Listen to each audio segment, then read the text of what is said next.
Injeção eletrônica versus carburador, evolução e eficiência. Qual é o segredo que fez os carros modernos deixarem os antigos para trás? Descubra como a injeção eletrônica superou o carburador e revolucionou a indústria automobilística, trazendo mais eficiência, potência e economia para os veículos de hoje. Inscreva-se no canal Podcast Car. Olá! Alguém já parou para pensar na tecnologia que, alimenta o motor do nosso veículo? Houve uma mudança bem grande, né? Dos antigos carburadores para injeção eletrônica. Por que será que isso aconteceu? Vamos investigar essa questão. Hoje a gente vai fazer uma análise mais aprofundada olhando as fontes que descrevem esses dois sistemas. De um lado, o carburador, né? Aquela peça mecânica cheia de história. Do outro, a injeção eletrônica, que já é digital, bem mais moderna. A gente tem aqui um estudo comparativo da PUC Minas, feito em motos, alguns artigos históricos e até notícias sobre o chamado combustível do futuro. Legal. A ideia, então, é entender as diferenças-chave, como cada um impacta o desempenho, o consumo e, principalmente, a emissão de poluentes, né? Que é um ponto super importante hoje. Preparados? Ok, vamos começar a desembrulhar isso. Como é que funcionava exatamente o carburador? Basicamente, ele é um sistema mecânico. A patente é antiga, lá de 1872. Ele usa o vácuo que o próprio motor gera para sugar o combustível, sabe? E aí mistura esse combustível com o ar que está entrando. Quando se acelera, controla-se a entrada de ar e o carburador tenta dosar o combustível na proporção certa. A meta é sempre buscar a mistura ideal, que a gente chama de estequiométrica. É tipo umas 14,7 partes de ar para uma de gasolina. Isso dá o lambda igual a 1, que é o ideal para queima completa. Ah, entendi.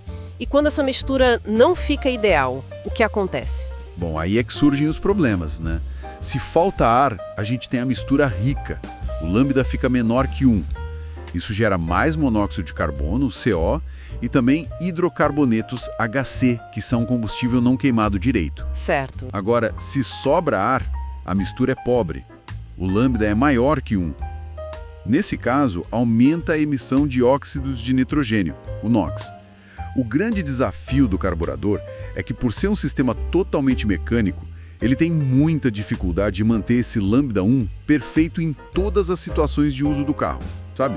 No frio, no calor, quando acelera rápido, quando desacelera, ele varia muito. E foi justamente para resolver essa falta de precisão que surgiu a injeção eletrônica, certo? Exatamente. A injeção eletrônica veio para fazer o mesmo trabalho fundamental, que é misturar o ar e o combustível. Só que ela faz isso com muito mais precisão. Ela usa um tipo de cérebro eletrônico, que é a ECU, a Unidade de Controle Eletrônico. Essa ECU lê informações de vários sensores espalhados pelo motor e comanda os atuadores como os bicos injetores, por exemplo. Entendi. O objetivo principal, na época que ela surgiu mais forte, foi reduzir a poluição, para atender normas ambientais que ficaram mais rígidas. E claro, de quebra, melhorar a eficiência do motor também. Faz sentido. Então, essa ECU precisa saber o tempo todo o que está acontecendo no motor.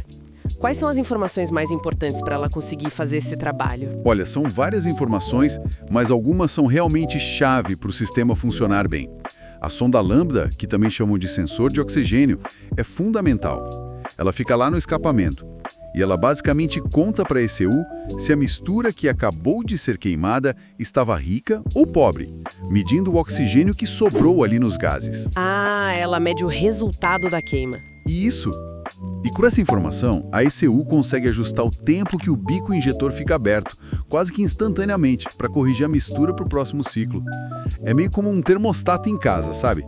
Ele mede a temperatura e ajusta o aquecimento ou o ar-condicionado para manter o ideal. Que analogia ótima. Pois é. Isso é que a gente chama de sistema de malha fechada. Ele se autocorrige o tempo todo. Outros sensores importantes são o MAP, que mede a pressão ali no coletor de admissão, indicando a carga do motor, quanto esforço ele está fazendo. E o TPS, que lê a posição do acelerador, para a ECU saber qual a intenção de quem está dirigindo, né? Se quer acelerar, manter velocidade. Uau, é bem mais complexo mesmo. E essa precisão toda, ela realmente faz diferença na prática? O estudo da PUC Minas comparou isso, não foi? Sim, comparou. E a diferença ficou bem clara nos resultados. Eles pegaram uma Honda CB300R, que já vem com injeção eletrônica, e uma XR250 Tornado, com carburador.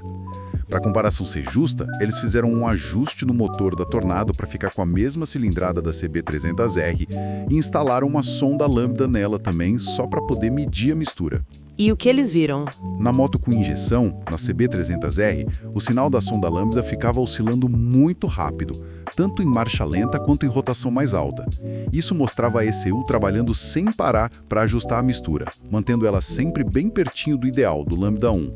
E a correção ficava ainda mais rápida quando aumentava a rotação. Interessante. E na moto com carburador, a Tornado? Aí o cenário foi bem diferente.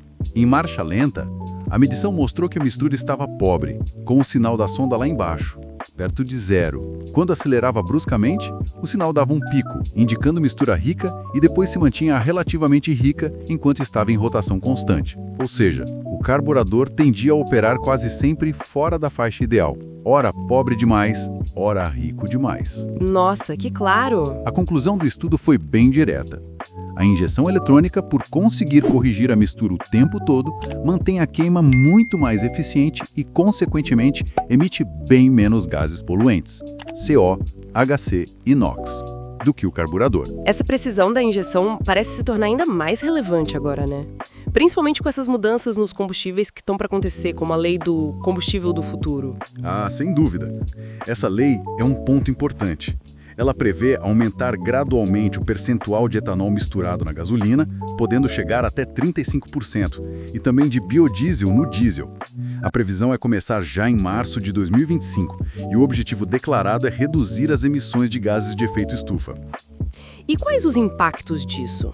Bom, para os motores flex, que já têm injeção eletrônica e são projetados para lidar com diferentes teores de etanol, o principal efeito deve ser um leve aumento no consumo, porque o etanol tem um poder calorífico um pouco menor que a gasolina, né? Precisa de um pouco mais para gerar a mesma energia. Faz sentido. Agora, o desafio maior é para os veículos mais antigos. Principalmente os que ainda usam carburador. Sim, especialmente os carros a gasolina fabricados antes dos anos 80, mais ou menos. Os carburadores e outros componentes do sistema de alimentação deles, como bomba, mangueiras, foram projetados para um teor de etanol bem menor na gasolina. Na época era até uns 20%.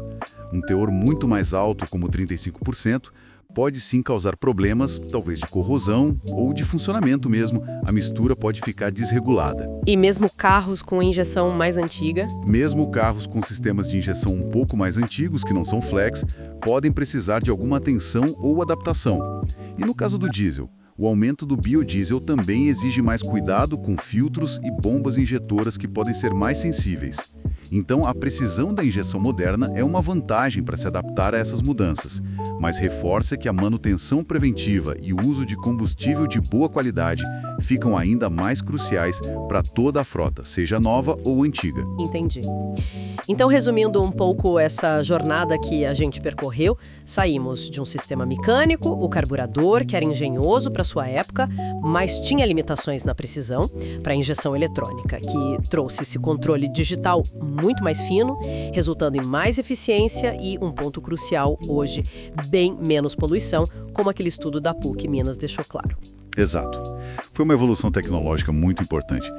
E essa busca por mais eficiência e menor impacto ambiental não para, né? Ela continua trazendo novos combustíveis, como vimos com essa lei, e também novos desafios técnicos. Isso só reforça como esses sistemas de alimentação são vitais e precisam estar sempre em dia com a manutenção. Fica até uma reflexão final, né? Com os motores sendo cada vez mais gerenciados por software, por computadores, e os combustíveis mudando constantemente por questões ambientais. Será que a nossa própria ideia do que é um desempenho ideal de um motor vai se transformar também? Talvez no futuro o desempenho ideal vá muito além de só pensar em potência e economia de combustível. Talvez passe a incluir mais fortemente a durabilidade do sistema, a capacidade dele se adaptar a essas mudanças a longo prazo. É algo para a gente pensar, né? Gostou realmente do nosso conteúdo? Então inscreva-se no canal Podcast Car.